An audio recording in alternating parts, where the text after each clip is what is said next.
Bon matin, frères et sœurs.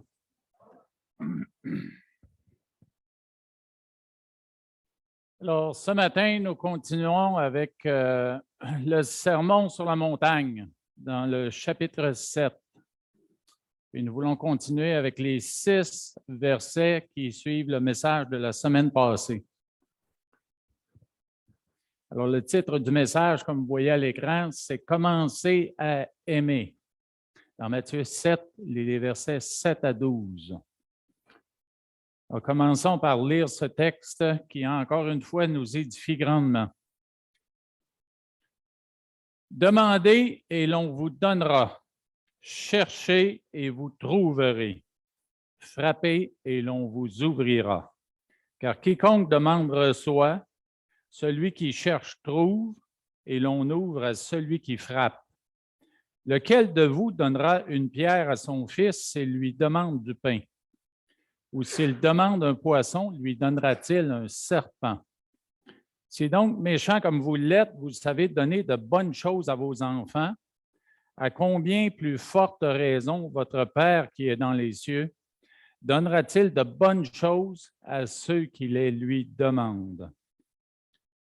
Et le verset 12, qui est considéré comme la règle d'or de l'Évangile, « Tout ce que vous voulez que les hommes fassent pour vous, faites-le de même pour eux, car c'est la loi et les prophètes. » Alors, Éternel, oui, nous voulons te remercier encore une fois pour ta parole et merci pour ce texte qui nous encourage grandement à regarder à l'extérieur de nous-mêmes. Merci parce que tu nous parles et puis ce matin, nous te demandons de parler à nos cœurs. Oui, je suis certain que mes frères et mes sœurs et moi-même, nous avons par le passé servi nos frères, servi nos sœurs et même servi ce monde qui en a grandement besoin. Alors, on te demande ce matin, encore une fois, de parler à nos cœurs pour que nous allions encore plus loin dans la pratique de ces exhortations qui sont dans ce texte. Aide-nous à bien comprendre, ô Éternel, afin que nous puissions être comme toi sur cette terre et faire comme toi aussi pour ce qui est d'encourager le monde à s'approcher de toi. Alors, merci pour ce temps d'étude, ce temps d'encouragement. On te demande de le bénir au nom glorieux de ton merveilleux Fils, Jésus-Christ. Amen.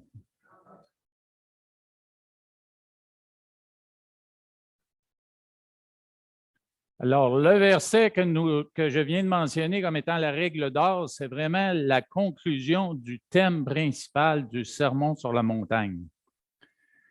Et dans le Sermon sur la montagne, depuis le début, nous avons vraiment accédé et considéré les normes du royaume de Dieu. Alors, si nous disons enfants de Dieu, par cette expression de foi que nous avons faite dans le passé en acceptant Jésus-Christ comme Seigneur et Sauveur, eh bien, la suite normale de ce que Dieu veut, de la volonté de Dieu dans nos vies, c'est vraiment d'appliquer cette règle d'or. Et puis, dans le Sermon sur la montagne, depuis le début, nous avons vu dès le départ, heureux les enfants de Dieu s'ils démontrent certains traits de caractère, si dans leur être intérieur, ils sont comme tels. Et puis, on a parlé d'humilité, entre autres, très, très important de démontrer de l'humilité. Par la suite, le Sermon sur la montagne nous amène dans la moralité, en considérant les choses du monde, ce que le monde présente, ce que le monde vit et ce que les enfants de Dieu devraient vivre.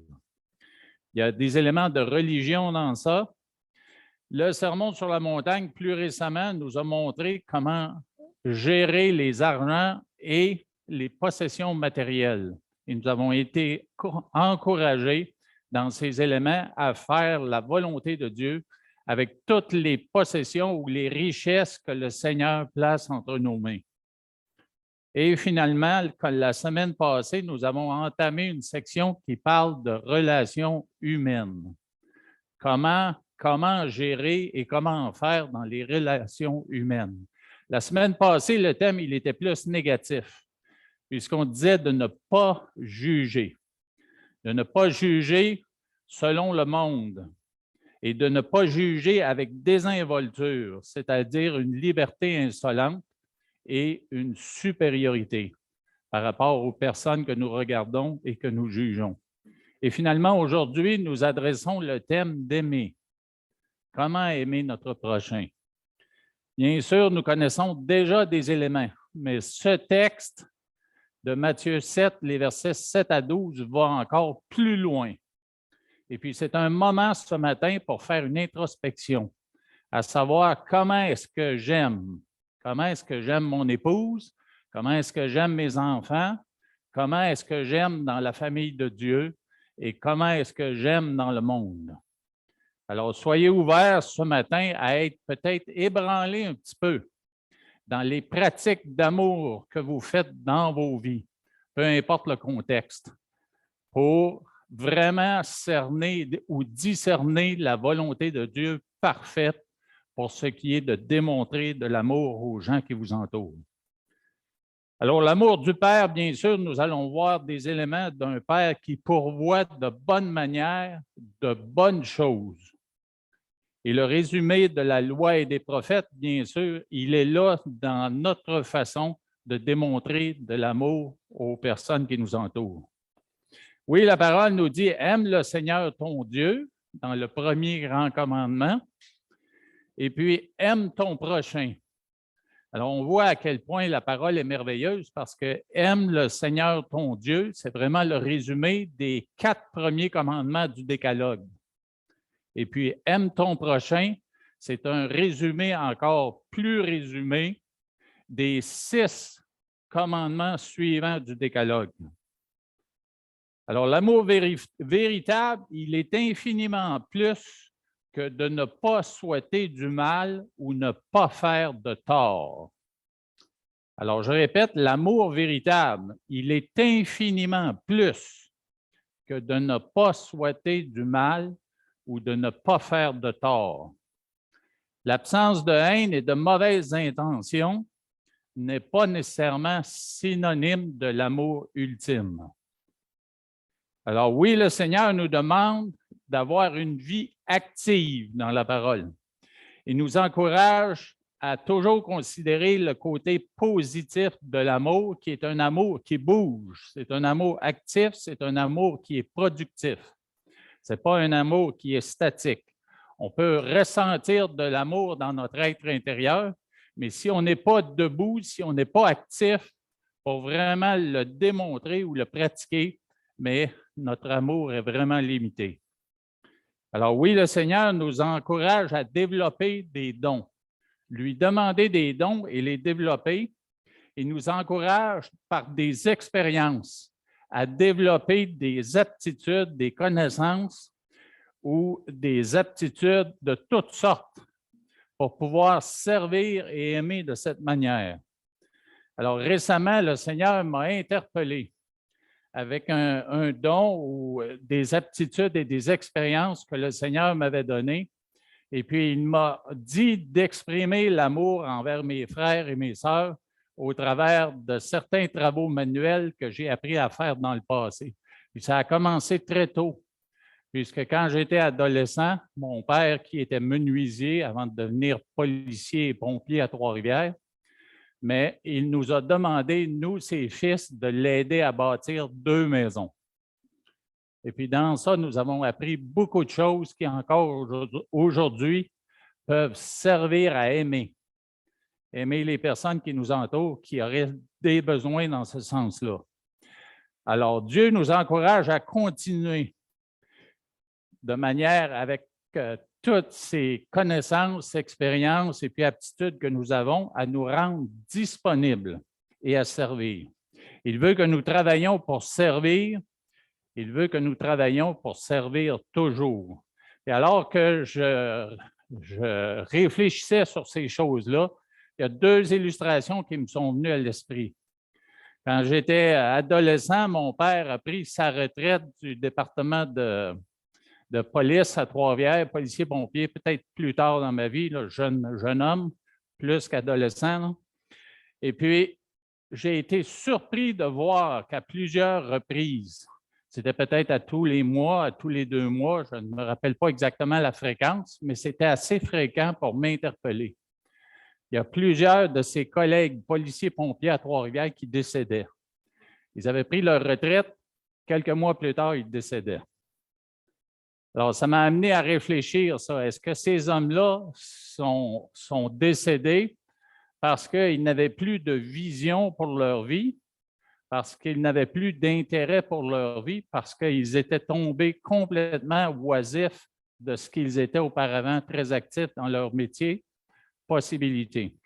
Mais c'était là dans ma tête, j'y réfléchissais.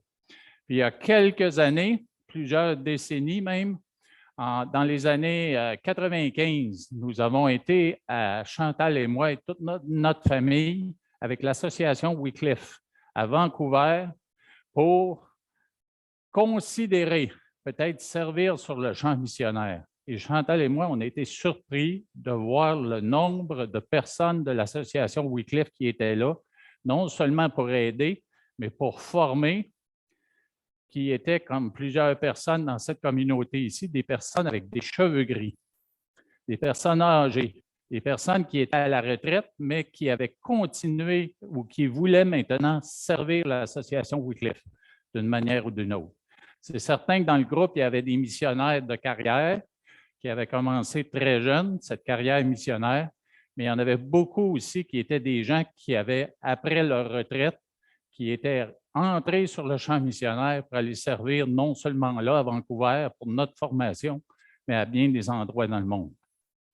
Alors, pour moi, là, c'est considéré, voyez-vous, ces policiers-pompiers qui se sont retrouvés oisifs et puis qui éventuellement là, décédaient, ou encore des gens assez âgés qui, eux, continuaient de servir malgré le fait que le corps finit par se fatiguer à mesure qu'on avance en âge, mais eux, ils étaient déterminés à continuer de servir dans un sens, à continuer à aimer. Alors, nous avons besoin de cette ouverture aux besoins des autres. Et nous avons besoin, entre autres, ce qui est signalé dans le texte du passage que nous regardons, l'humilité dans l'admission de nos propres besoins quand nous servons les autres. Alors, nous allons le voir plus en détail tantôt.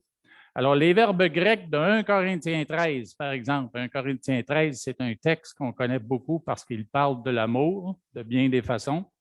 Et puis, les verbes qu'on retrouve, les verbes grecs de ce passage, ce sont des verbes qui mettent l'emphase sur l'action. Sur l'action, un amour en action.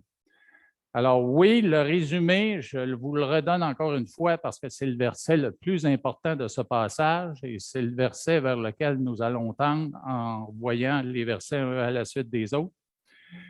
Le principe, la règle d'or importante à garder en mémoire, c'est Matthieu 7, 12. Tout ce que vous voulez que les hommes fassent pour vous, faites-le de même pour eux, car c'est la loi et les prophètes. Alors, les versets de 1 à 11 contiennent un commentaire et des illustrations sur le verset 12. Souvent, quand nous enseignons, nous donnons un énoncé, puis nous venons l'illustrer par la suite. Mais dans le passage de Matthieu 7, c'est l'inverse. Les versets de 1 à 12, c'est l'énoncé, il est à la fin dans le verset 12. Puis ce qui vient auparavant, c'est l'illustration. Illustration par des exhortations, illustration par des faits aussi, ou des probabilités, comme nous allons voir ce matin pour ce qui est, par exemple, du pain et des pierres, et du poisson et du serpent. Alors, ce verset, la règle d'or, bien sûr, s'applique aux relations humaines.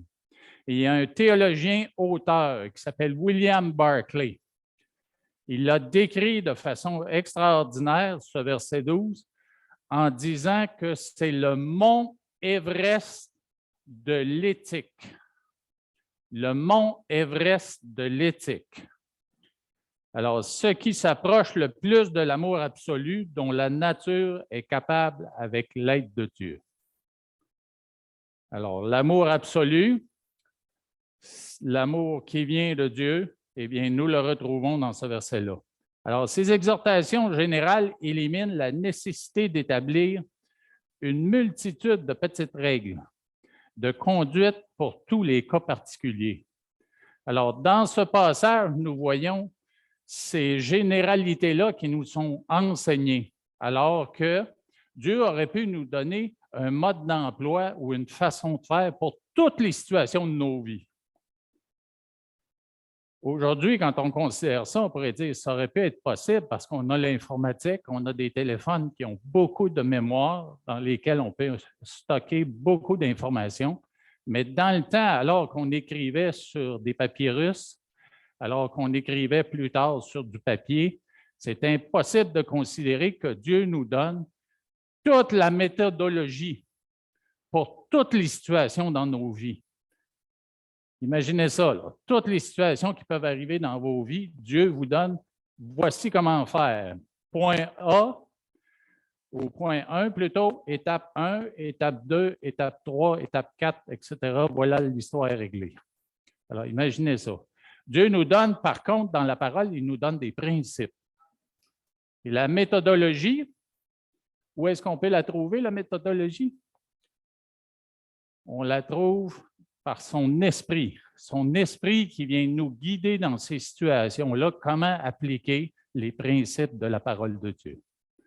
Alors, vous voyez que le Seigneur, c'est ce qu'il nous donne dans ces versets, il nous donne des principes, et puis c'est à nous, après ça, à chercher chez Dieu comment les appliquer. Puis c'est pour ça qu'il nous donne, bien sûr, des promesses dans les versets 7 et 8, où il nous demande de demander, de chercher et puis de frapper.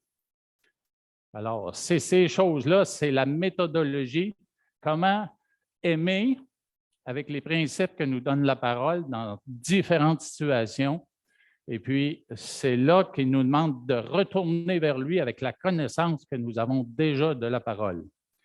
Alors, il y a 3 raisons d'obéir à Matthieu 7, 12. Avant d'aller dans chaque verset. Alors, la première, c'est les promesses de Dieu à ses enfants. Et ce sont les versets 7 et 8. Autre raison d'aimer les autres comme soi-même, comme c'est décrit dans 7.12, c'est que l'exemple de Dieu pour ses enfants nous a été donné. Et troisièmement, le plan de Dieu pour ses enfants aussi exige que nous aimons notre prochain comme nous nous aimons nous-mêmes. Alors, les 2 premiers versets, ce sont les promesses de Dieu à ses enfants qui exigent que nous aimions comme il nous demande d'aimer. Et je les relis, demandez et l'on vous donnera. Cherchez et vous trouverez, frappez et l'on vous ouvrira. Car quiconque demande reçoit, celui qui cherche trouve, et l'on ouvre à celui qui frappe. Car quiconque demande reçoit, celui qui cherche trouve, et l'on ouvre à celui qui frappe. Alors, c'est une des belles promesses de Dieu faites à ses enfants, les citoyens du royaume. Alors, c'est une chose que nous devons vraiment considérer, c'est que ces promesses-là sont faites aux enfants de Dieu. Je me rappelle, avant de connaître Jésus comme Seigneur et Sauveur, j'ai demandé des choses à Dieu et puis dans sa grâce, il m'a répondu. Mais quand vient le temps d'aimer comme Dieu aime, comme c'est exhorté dans ce passage, ce sont les enfants de Dieu qui peuvent demander à Dieu les ressources nécessaires pour le faire. Alors, pourquoi sommes-nous entièrement libres d'aimer? Cette promesse nous garantit l'aide complète et parfaite de Dieu quand nous nous consacrons entièrement à l'amour du prochain. Nous pouvons faire pour les autres ce que nous aimerions qu'on fasse pour nous, sans craindre d'épuiser les ressources divines et de ne plus rien posséder. Alors, il peut arriver dans nos vies où nous entrions dans ce mode de pensée-là, où on peut peut-être penser que nos ressources vont s'épuiser. Mais c'est pour ça que Dieu nous a demandé d'aller vers lui si nous voulons aimer comme il nous demande d'aimer. Parce que lui, il a toutes les ressources possibles. Alors, les versets 7 à 11 constituent le pont parfait entre l'enseignement négatif de ne point juger et l'enseignement positif de cette règle d'or qui se trouve au verset 12. Alors, quand la poutre est enlevée de notre œil, nous avons besoin de la sagesse de Dieu pour aider quelqu'un à retirer la paille de l'œil d'un prochain. Alors, cette sagesse-là, nous l'obtenons en la demandant et en la cherchant. Alors, c'est la même chose, par exemple, dans les 6 premiers versets du chapitre 7, où on a parlé de reconnaître les chiens qui sont les faux prophètes et les pourceaux qui sont les apostats. Mais il nous faut absolument du discernement. Il nous faut absolument une révélation divine ou la sagesse divine pour pouvoir discerner ces personnes-là et faire exactement ce que Dieu nous demande. Alors, dans Jacques 1,5, il est écrit, « Si quelqu'un d'entre vous manque de sagesse, qu'il la donne à Dieu, qui donne à tous simplement et sans reproche, et elle lui sera donnée. » Alors, la Bible, est-ce qu'elle est complète? Elle est complète dans les principes que Dieu nous a donnés, dans la loi qu'il voulait nous donner. Mais pour ce qui est, comme je disais tantôt, de toutes ces situations particulières dans nos vies où nous avons besoin d'encore plus de sagesse, il faut demander, il faut chercher et il faut frapper. Alors, on ne peut pas rester sur le banc, pour utiliser une illustration sportive, en disant que j'en sais pas assez, j'en connais pas assez. Parce qu'une fois on est avancé, une fois qu'on s'avance dans la mêlée, mais Dieu va nous guider par son Saint-Esprit. Il y a une illustration qui m'a été donnée alors que j'étais encore jeune dans la foi, et puis on parlait de marcher dans la foi, comment Dieu va nous diriger à condition que nous avancions. Et puis quelqu'un a utilisé l'illustration d'une auto qui était power bras. Vous vous rappelez des power bras qui n'avaient pas de direction assistée, où c'était difficile de tourner. Là. Mon fils en a eu une comme ça, et puis je me rappelle, petite anecdote, j'aime raconter des anecdotes. Alors que notre fils était malade en 95, je venais remplacer mon épouse qui, elle, avait passé la journée avec notre fils à l'hôpital. Et puis, l'auto qui était disponible à la maison, c'était le Honda Civic de notre fils, qui était justement power bras. Il n'y avait pas de direction assistée.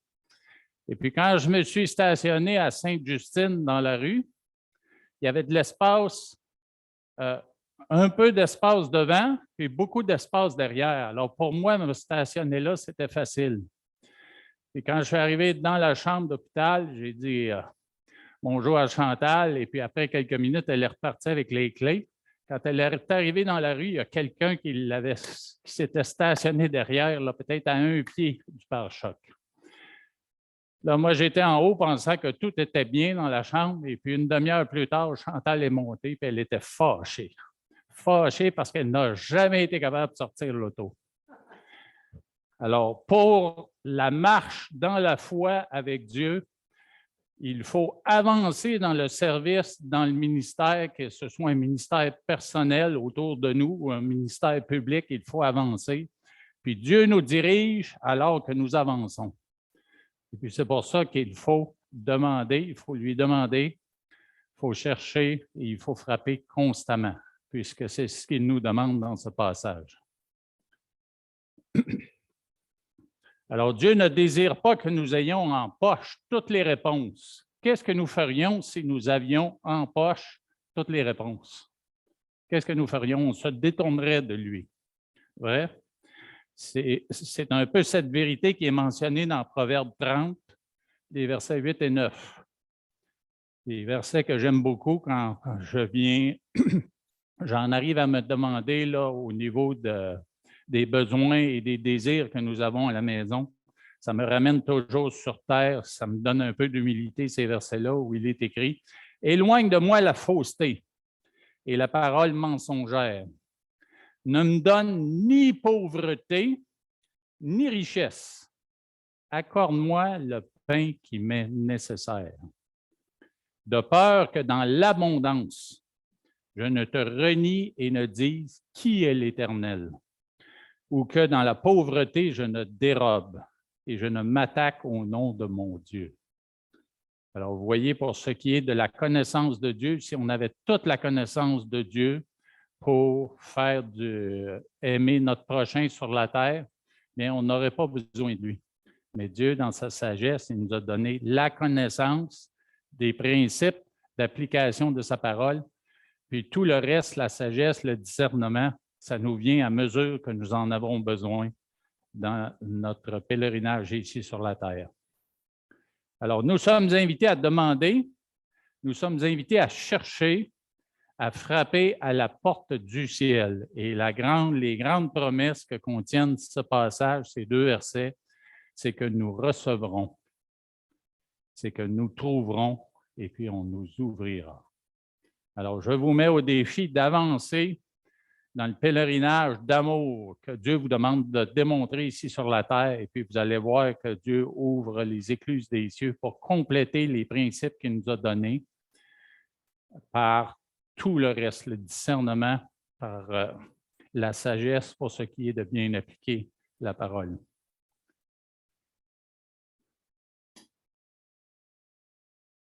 Alors, comme je disais, les promesses de Matthieu 7, 7, 8, on a tendance à se les approprier dès que nous entendons ces paroles-là, que nous soyons chrétiens ou non.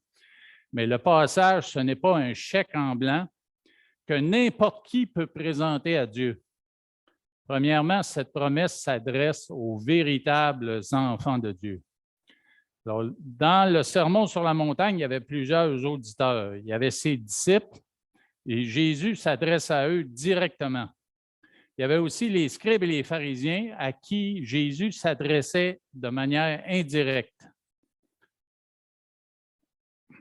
Et puis dans ce verset, il y a dans le verset 8, on parle de quiconque. On utilise le mot quiconque.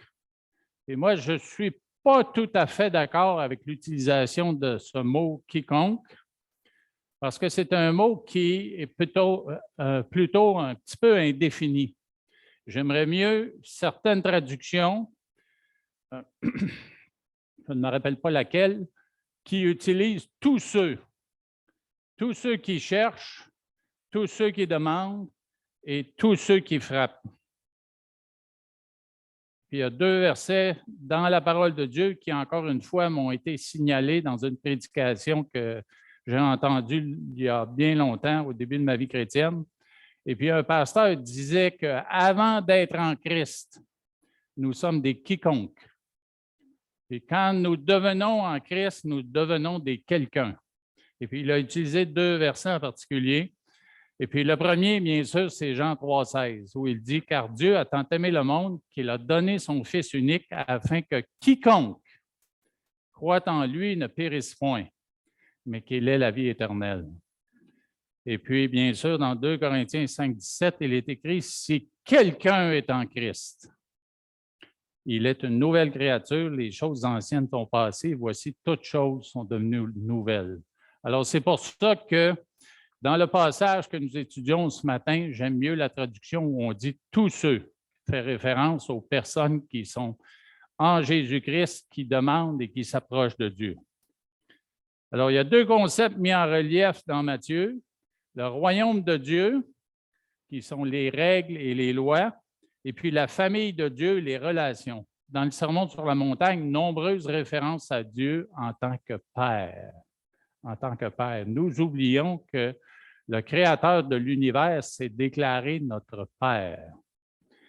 Et puis, pour certaines personnes, c'est vraiment une bonne chose, des personnes qui ont une bonne relation avec leur Père. Pour les autres, c'est un peu plus difficile de comprendre cette grandeur d'amour que Dieu a démontré à ses enfants. Dans 1 Jean 3,2, il est écrit « Quoi que ce soit que nous demandions, nous le recevons de lui parce que nous gardons ses commandements et que nous faisons ce qui lui est agréable. » Alors, nous sommes des enfants qui sont obéissants à notre Père. Et troisièmement, notre motivation doit être juste pour pouvoir bénéficier de ces bénédictions-là. Dans Jacques 4, 3, il est écrit « Vous demandez et vous ne recevez pas, parce que vous demandez mal dans le but de satisfaire vos besoins. » Alors, dans tout ça, moi, je discerne que le Seigneur va prendre soin de nos besoins qui sont personnels. Surtout, je dis surtout parce que ça ne l'empêche pas de le faire quand nous ne sommes pas impliqués dans la mission qu'il nous demande, mais quand nous sommes impliqués dans la mission et que lui passe en priorité dans nos vies, je crois qu'à la maison, dans nos choses personnelles, le Seigneur va prendre soin de ces choses-là. Alors, je vous invite à considérer la mission à laquelle le Seigneur vous appelle. Alors, autre qualité requise, puis pour les gens qui ont eu des enfants ici, vous allez reconnaître cette qualité qui est la persévérance. Et puis, dans les impératifs des versets 7 et 8, demandez, cherchez et frappez. Alors, j'ai reconnu dans ces trois impératifs-là ce que des enfants peuvent faire quand ils veulent obtenir quelque chose.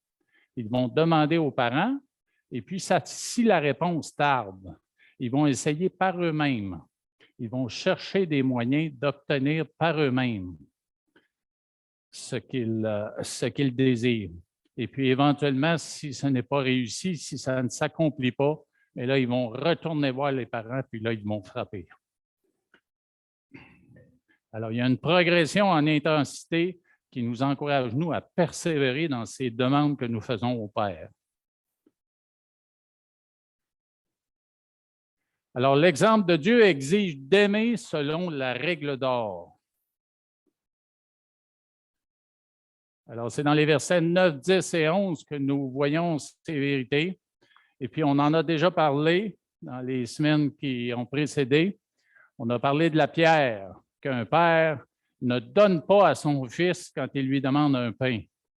Et puis, on a utilisé vraiment la description qu'au Moyen-Orient et dans bien les pays du monde, quand on fait chauffer des pains, on peut les enterrer sous les cendres chaudes pour les cuire. Et puis, quand ils ressortent, avant de les avoir enlevé la poussière et la cendre, ça peut ressembler à une pierre.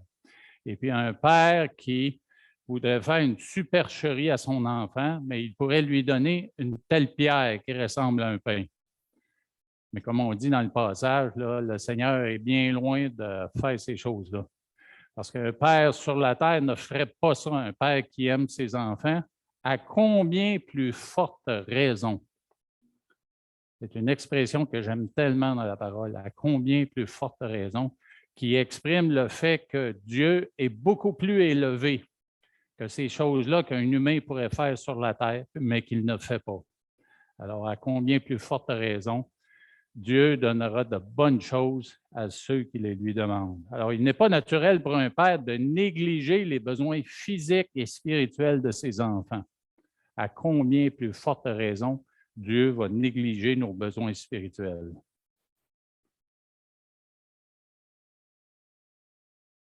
Alors, dans ces versets, nous est décrit l'amour inconditionnel et sacrificiel d'un parent, d'un père. Et puis, s'il y a un endroit où nous pouvons apprendre à servir dans une communauté, à servir dans une église chrétienne, c'est bien dans la famille. Puisque quand les enfants arrivent, mais toute l'attention et toute l'énergie est dirigée vers ces enfants-là qui sont absolument là, ils sont sans moyens vraiment. Si on les abandonnait, là, ils périraient tout simplement. Alors, on doit tout leur donner pour les amener à un endroit où éventuellement dans la vie, ils vont pouvoir subvenir à leurs propres besoins et recommencer ce cycle de vie. Alors, il est question pour vous, parents, d'équiper ces enfants-là pour qu'éventuellement ils puissent, comme les oiseaux du ciel, quitter le nid et subvenir à leurs propres besoins. Alors, dernièrement, le plan de Dieu pour ses enfants exige d'aimer selon la règle d'or. Alors, l'amour parfait du Père céleste est le plus visible chez ses enfants quand ils traitent les autres comme ils souhaiteraient eux-mêmes être traités. Alors, l'incroyant est incapable d'aimer comme Dieu demande à ses enfants d'aimer. J'ai un voisin, moi, qui est toujours prêt à aider tous les autres voisins dans la communauté. Puis, j'aimerais qu'il soit chrétien, mais il y a quelque chose en lui, dans sa conscience, qui fait en sorte qu'il le fait, ça. Je pense que quelque part, il utilise la notion qu'il est en train de gagner son ciel. Alors, il n'est pas loin. S'il connaissait la vérité, là, mais il ne veut pas entendre la vérité. Alors, pour lui, c'est gagner son ciel que de faire exactement ce qui est mentionné dans le passage. C'est de tout faire aux voisins ce que lui, il aimerait ou il désirait qu'on lui fasse. Et même des fois, là, je ne suis pas certain encore, il y a un accrochage là, qu'il désire qu'on lui fasse. Parce que si on lui fait quelque chose qui est égal à ce qu'il fait, mais c'est comme s'il avait une dette envers nous. Il ne veut absolument pas de dette. Alors, c'est comme si dans sa balance, là, plus il va donner, plus il va arriver à un endroit où son ciel est assuré. Alors, l'incroyant est incapable d'aimer comme Dieu demande à ses enfants d'aimer. Il peut faire des choses morales parfois, mais ne peut maintenir un désintéressement continu, car il n'a pas les ressources de Dieu. Et par désintéressement, bien sûr, on fait référence au fait qu'on est désintéressé pas du résultat, mais du fait qu'on peut nous rendre l'appareil. On n'est pas considéré, on ne considère pas ça du tout, là. Alors, le résumé du sermon jusqu'à maintenant, Matthieu 6 ou Matthieu 7, 12a, tout ce que vous voulez que les hommes fassent pour vous, tout ce que vous voulez qu'on fasse pour vous, faites-le de même pour eux, ce qui résume la loi et les prophètes. Alors, ce qui résume la loi et les prophètes, c'est faire tout ce qu'on aimerait que quelqu'un nous fasse. Alors, la règle d'or nous précise comment nous devons aimer les autres, surtout les frères et les sœurs dans la foi, premièrement. Et dans Galates 6, 9 et 10, il est écrit « Ne nous lassons pas de faire le bien ». Et en 10, il est écrit à la fin du verset « Pratiquons le bien envers tous et surtout envers les frères dans la foi ». Alors, je ne sais pas si vous discernez ici là, la grandeur de ce commandement-là. Et moi, je l'ai discerné quand le Seigneur m'a montré la relation que j'avais avec la famille de ma sœur et la famille de mon frère plus jeune. Quand j'ai commencé à témoigner de ma foi, de leur côté, venant de mon frère et venant de mon beau-frère, j'ai reçu des critiques, j'ai reçu des commentaires qui vraiment m'ont fait mal et m'ont blessé. Et puis, à l'intérieur, de manière inconsciente, j'ai décidé de m'éloigner d'eux en pensant que c'était l'affaire la mieux dans ces relations-là, ce qui était de mieux à faire. Et aujourd'hui, à la lumière de ce passage-là, je réalise que j'ai désobéi à Dieu. Parce que ce que j'aurais aimé qu'ils me fassent, je ne l'ai pas fait envers eux pour rétablir ces relations-là. Alors, j'ai vraiment été interpellé par ça et puis j'ai besoin d'adresser cette situation-là. Alors, vous voyez que il y a eu certains énoncés qui ont été prononcés dans le passé. Par exemple, on a repris ce commandement-là, puis on l'a tourné en négatif. Par exemple, un rabbin juif nommé Hillel, il a dit « Ce qui est détestable pour toi, ne le fais pas à ton prochain ». Dans le livre de Tobit, qui est un des livres apocryphes de certaines Bibles, il est écrit « Ne fais à personne ce que tu n'aimerais pas subir ». Alors, vous voyez le négatif qui est introduit dans ça. Et dans une lettre d'Aristéas, traducteur grec de la Septante, on dit « De même que vous désirez qu'il ne vous arrive rien de mal et que vous voulez participer à toute bonne chose, vous devriez observer le même principe envers vos sujets et offenseurs. » Alors, le début ici nous donne un peu l'élément de motivation derrière le fait qu'on ne fait pas de mal aux personnes. C'est la protection que nous désirons avoir, de même que vous désirez qu'il ne vous arrive rien de mal. Alors, il y a une motivation ici qui est un peu narcissique, qui est un peu égoïste, où on ne fait pas de mal aux autres, qui est la négation du commandement qu'on est en train de suivre, alors que Dieu nous encourage à faire plus que ça. Alors, moi, je peux me reculer en arrière, ignorer les personnes qui peuvent être menaçantes et puis dire, je les aime. Je les aime, je ne leur fais pas de mal. C'est facile de dire ça. C'est facile de le faire aussi. Alors que Dieu nous demande d'aller vers eux. Puis si je désire qu'on m'apporte, par exemple, un bon dessert, mais je cuisine un bon dessert puis je leur apporte un bon dessert. Si je désire que quelqu'un vienne nettoyer mon entrée puis déneiger mon entrée, mais je vais aller vers des personnes autour de moi et faire exactement ça. Alors, vous voyez à quel point le commandement, il est élevé. Jésus a élevé ce commandement-là pour dire, faites-le ce que vous avez à faire, puisque c'est ce que vous désirez qu'on vous fasse à vous. C'est de cette façon-là que Dieu veut que nous aimions les personnes qui nous entourent. Alors, tous ces énoncés que je viens de vous montrer, là, ce sont des énoncés qui avaient une emphase négative, alors que Jésus nous demande positivement, d'agir positivement pour ces personnes-là afin qu'ils réalisent « Wow, qu'est-ce qui se passe là? » Je pensais à des cas extrêmes, par exemple, de chrétiens qui ont été enfermés dans des prisons.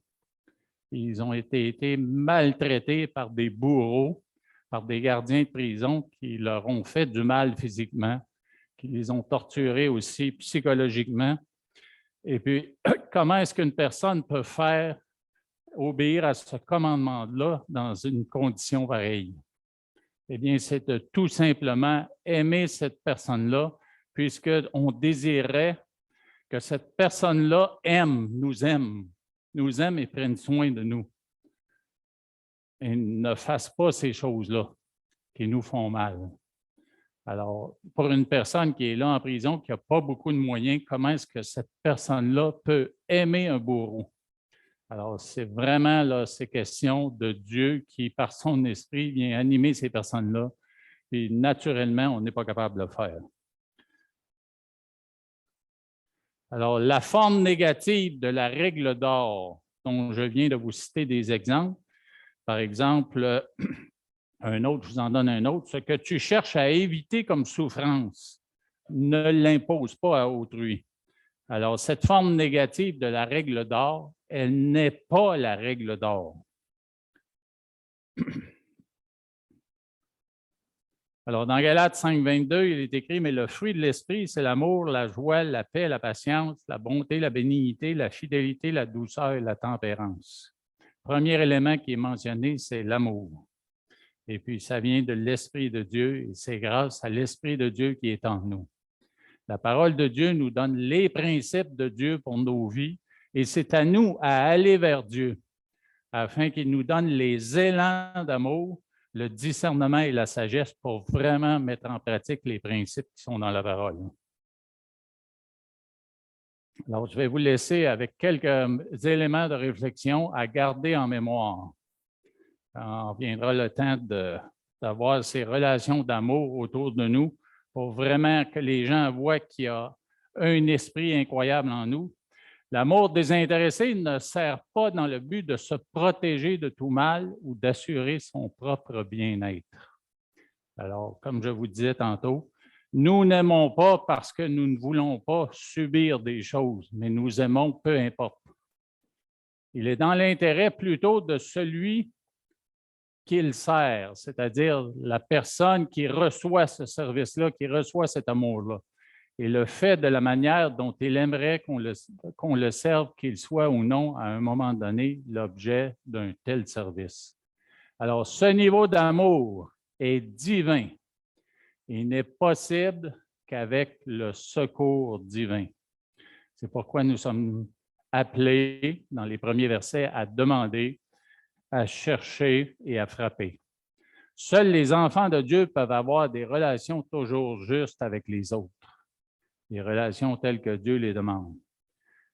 Alors, les enfants de Dieu demandent, ils possèdent plutôt la motivation et les ressources qui leur permettent de ne pas s'ériger en juge, comme dans les 6 premiers versets de Matthieu 7, en condamnant les autres, et d'aimer de manière complètement désintéressée. Alors, vous voyez le standard que Dieu a établi pour ce qui est de l'amour à démontrer aux gens qui nous entourent. C'est un standard élevé, proactif, où nous prenons l'initiative. Ce n'est pas en réaction à l'amour que les gens nous démontrent, c'est nous qui prenons l'initiative. Et puis, bien sûr, ça demande la force de l'Esprit en nous, le discernement, la sagesse, tous les fruits de l'Esprit, pour que nous le faisions de manière à ce que Dieu soit glorifié. C'est une grosse commande. Laissez-moi vous dire que c'est une grande commande. Et puis, ça peut nous faire peur, mais Dieu nous donne les moyens. Il nous donne la connaissance dans sa parole. Et puis après ça, il nous donne la sagesse pour bien mettre en pratique cette connaissance-là.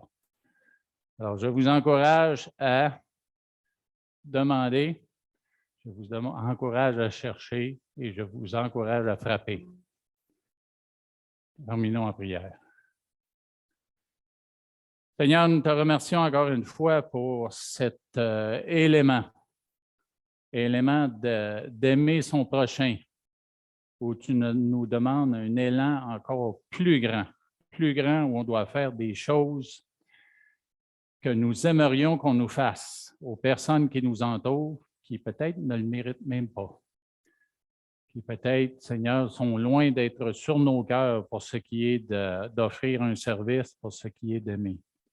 Alors, on te prie, Dieu Tout-Puissant, de faire tomber ces barrières dans nos vies qui nous empêchent de démontrer de manière active, positive et avec un amour agapé, divin, qui vient de toi, afin que nous puissions être ces lumières que tu nous appelles à être. Nous reconnaissons, Seigneur, qu'il y a bien